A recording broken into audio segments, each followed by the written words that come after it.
आज आम आईचु जगन्नाथ दर्शन करने मम्मी सुनाबेश दर्शन करूँ डाडी तक नक्सू को उठे नहीं जाऊँगी आम देखा सुनाबेश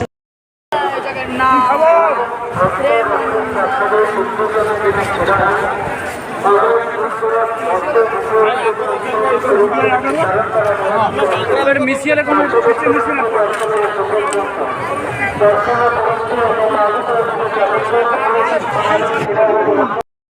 पार्श्व से रथ के सामने आइए।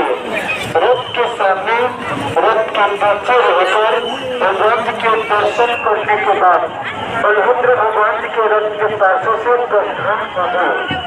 तुरंत प्रस्थान कीजिए और पीछे बैठे लोगों को दर्शन की सुविधा दीजिए।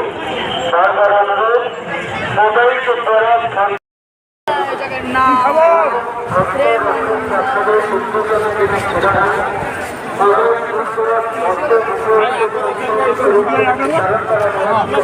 मिसिया